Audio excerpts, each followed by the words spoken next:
Hi, Nick. This is Ira. I am recording here my audio feedback on your Literacies of Struggle paper.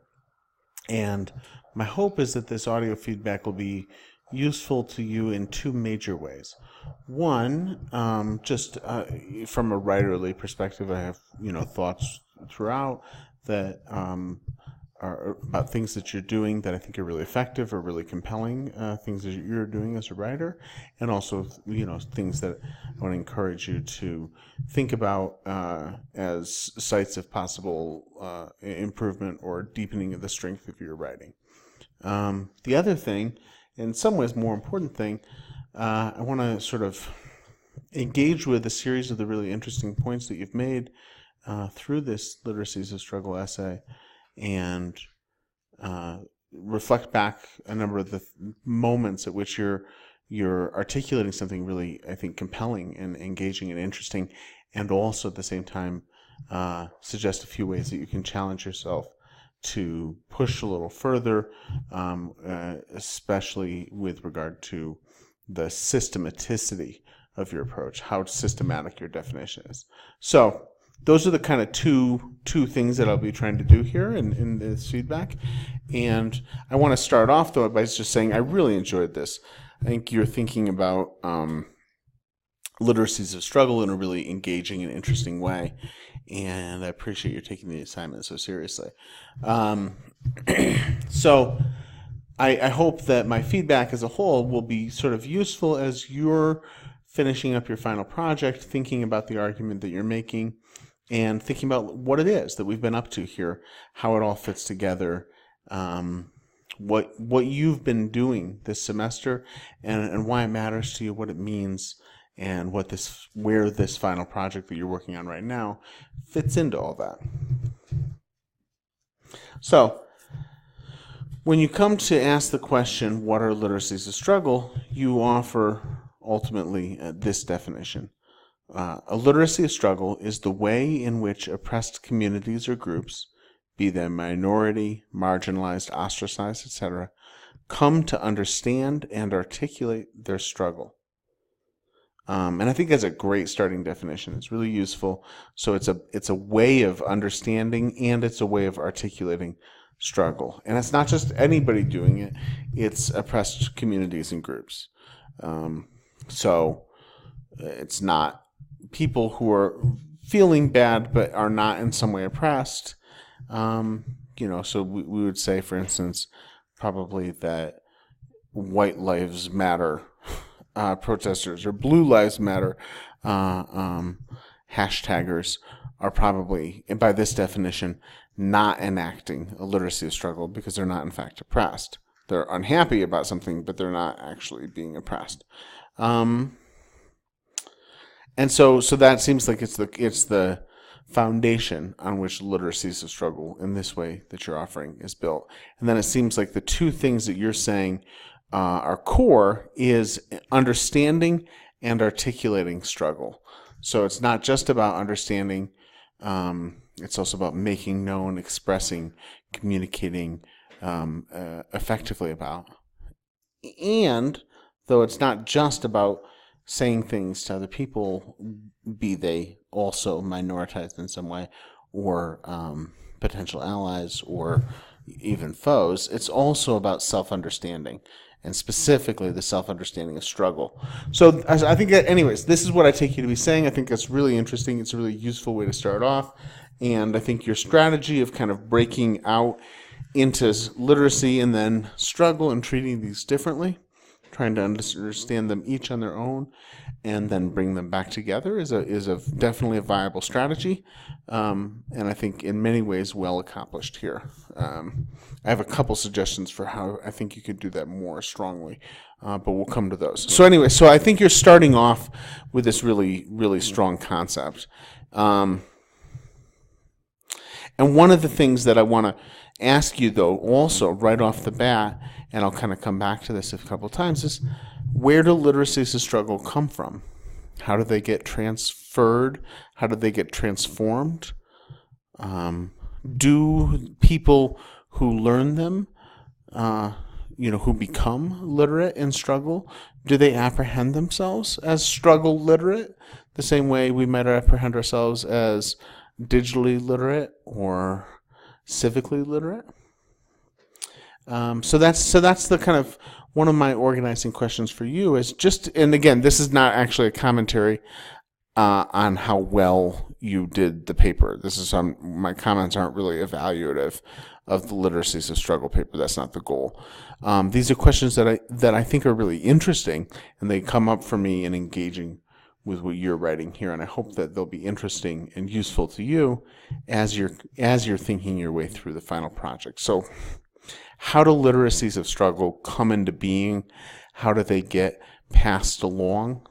How do they get transformed over time? And do the people who learn them do so consciously? And you first, so in starting to think about all this, you start by breaking down literacy. You present literacy as a way of coming to understand, and at its simplest, it is how one knows, how they speak about their situation and their place in society at large. And so this is like a way of thinking about knowing, where knowing and being able to speak are intrinsically connected in some way. They're deeply entwined. And then you think about struggle as the often harsh reality people in oppressed communities face, both overtly and subtly, in the face of a larger, more dominant culture or group. And I think that's a helpful way of thinking about struggle. But I also I want to push you a little bit because are shitty conditions alone about struggle? So you say the often harsh reality. Okay, fine, fair enough. That seems totally important. I totally agree. I don't dispute that. But doesn't the very notion of struggle entail a kind of a pushing back against that harshness, a kind of effortful self-creation or community creation in the face of difficulties?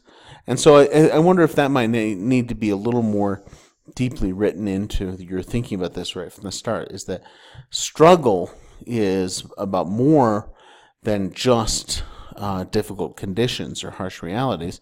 From the very start, it has to also at least be somewhat, I think, about what we do with those that's hard. Now, this said, one of the things I think you do well here, although your first, 5 or 6 lines are all pretty fluffy, but once you get past the fluff, you give us this nice, tight, interesting definition, and then you break it out into 2 pieces, give us a little taste of each piece, and then go deeper on both. And I think that's a really effective structure. And you go to the dictionary and move beyond the immediate ability to read and write to this deeper have knowledge or competency. And I think that's kind of a useful or interesting way of going deeper. I think the transition into Burke, to me as a reader, I don't know, that feels a little easy, if that makes sense. Like, it's not clear, okay, fine, yeah, but is that really the thing that you're focusing on, Burke? Is that understanding is subjective?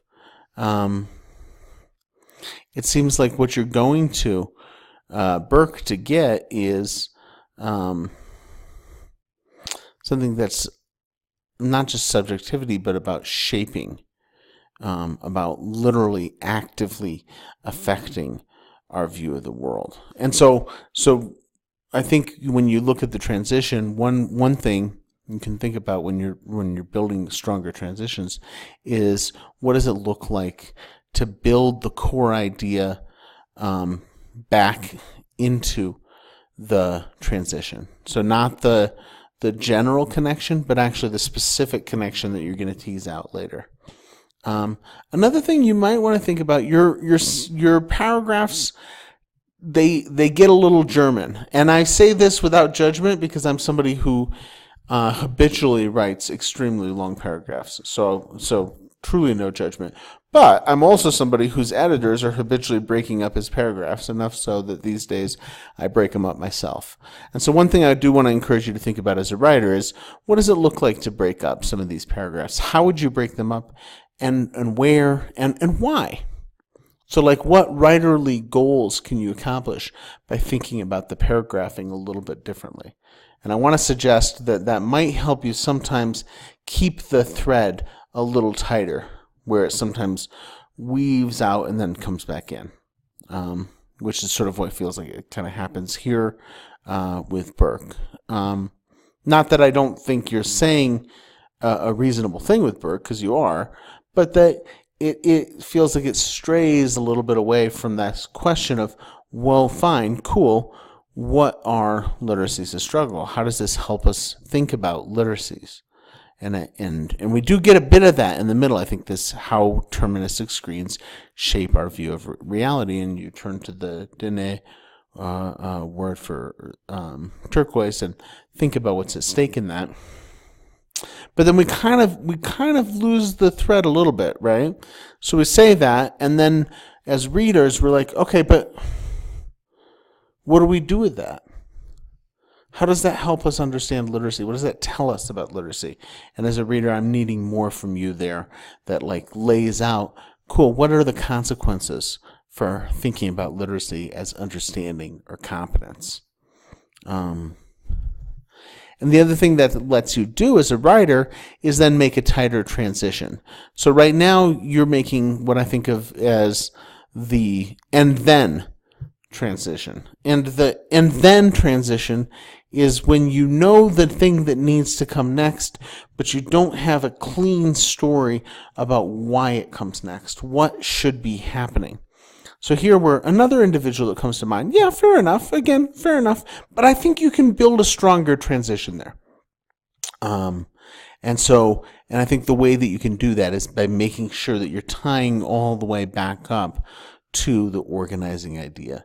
And helping us see the relationship between how each of the two different things that are at stake there. First, Burke and the subjectivity of language, but more specifically, the specific particular ways that deterministic screens shape reality and how that relates to what literacy means. And that's the thing we're still, I think, looking for you to say here. And how that, in turn, is related to this concept of sponsors of literacy. You do get a little bit into that right here, right? So it's not like you're not relating them. You are relating them.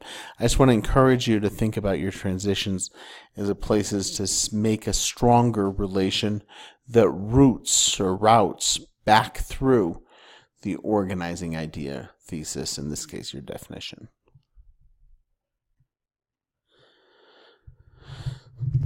And I think you use Brandt really well. I think, like you again, I think you might want to think about paragraphing, because we get a very long one. We start halfway through there. We go most of the way through here. It's not outrageous. It's well within the domain of an acceptable length for a paragraph. So I'm not strongly criticizing it, but I want you to think about, just as a thought exercise, what happens if you break it up, and if you were to do so, why would you do so? And the reason I suggest that as a thought exercise is because thinking about that thing helps a person imagine what is the through line. And so this is again what a little bit gets lost. What's the through line? Now, with Brandt, unlike Burke, it's very clear where the literacy is at play, and you do a great job of summarizing her key idea and linking it to the larger questions that are of literacy struggle, precisely because access to literacy can be restricted. And I think that's a really core point. So I'm not, I want to say, like, the way that you're thinking about Brandt and literacies of struggle here is really, really important and useful. And as a writer, I think you can do more to tie it all together. And that's a little bit the same. So bring us into the realm of struggle. Don't just give us a next. Don't just give us an and then.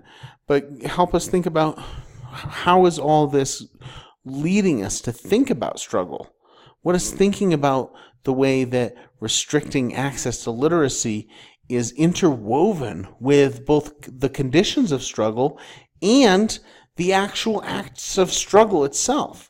So you say, if one sees struggle as an act, a reaction to bondage and restraint, it begs, we should say, raises the question as to what those restraints are.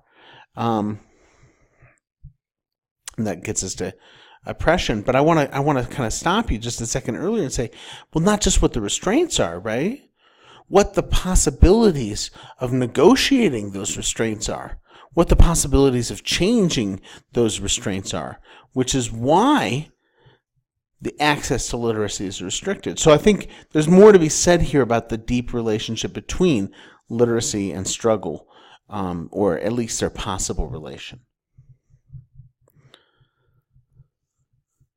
And I think, now once you do get into talking about oppression and like what's at stake in oppression, I think you do so in a really usefully systematic, very thoughtful way, in a particular way that helps you think about the relationship between different forms of oppression, and the fact that where oppression occurs, it's rarely unidimensional, but instead is often organized along multiple axes.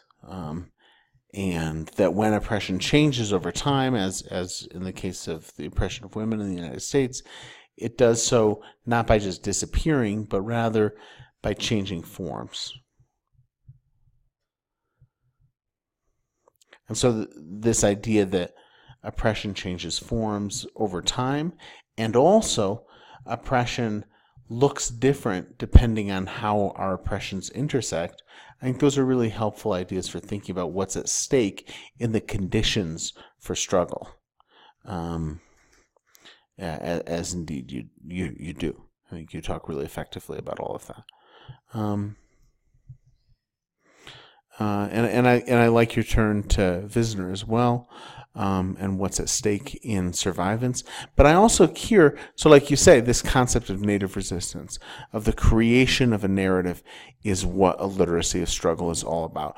Okay, all right, cool. So literacy of struggle here is about creating a narrative. And I'm with you.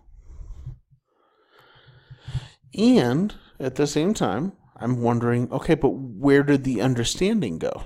I thought there was this whole understanding piece that was part of the original definition. Did that just fall out?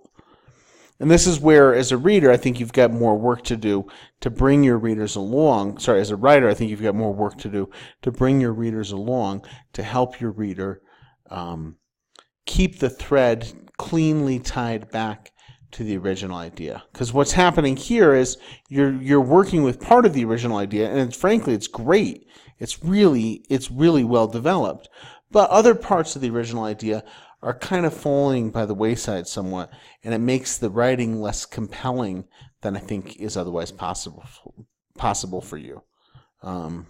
So again, all this I'm saying with the idea of like, how can you as a writer take the strengths that you already have, which are many, and build on them to become a still stronger writer, which is obviously what I wish for you.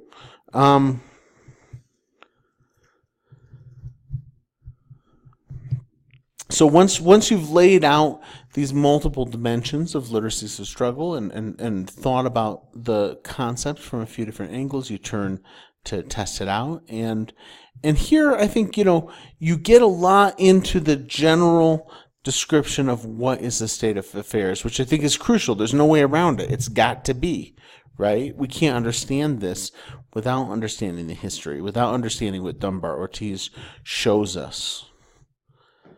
We can't even think coherently about No Dapple at all if we don't have this sense of, like you said, it is one of the massacre at Wounded Knee, the Trail of Tears, and the existential loss of an identity. And one of the things you do that's kind of cool here is you use this book, you use Dunbar Ortiz to think about how a book of scholarship itself can contribute to a literacy of struggle. It's not just protest rhetorics or movement rhetorics or hashtags or any of that. It's also sometimes scholarship. And I think, Dunbar is really an important scholar in part because she is able to she's able to tell a powerful story that makes the sights of possibility in struggle emerge, in you know what I mean, under the conditions of oppression emerge, and she's able to do that in part because she's so direct and frank and careful as a scholar about the history. So I'm saying all that to say, one of the things that I would want you to think about more is what makes a literacy of struggle work. When literacies of struggle emerge and are effective, how does that happen? And I think you're right to think about Dunbar Ortiz in this way. She gives us a version of a literacy of struggle that's very scholarly and that does tie in really nicely to especially the framing of water as life, as a way of thinking about sovereignty and native sovereignty in the context of Standing Rock. So I think you're drawing good connections again here.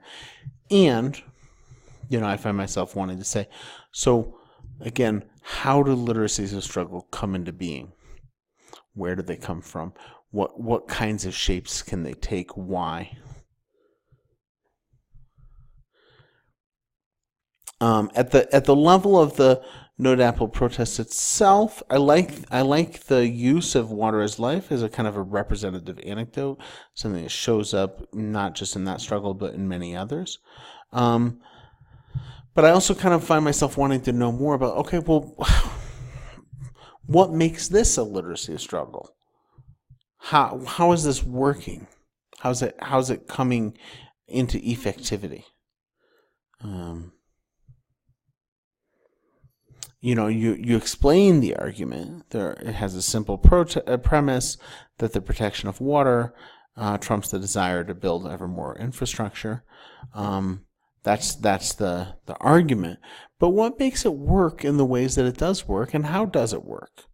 And these are some of the questions that I think we want to be able to. We want the concept of a literacy struggle to help us answer. So this is somewhere I kind of want to push you. Again, not because of any lack in this essay. This was a great essay, but because these are important questions, and I want to encourage you to have them in mind as you're moving through through the end of this course. And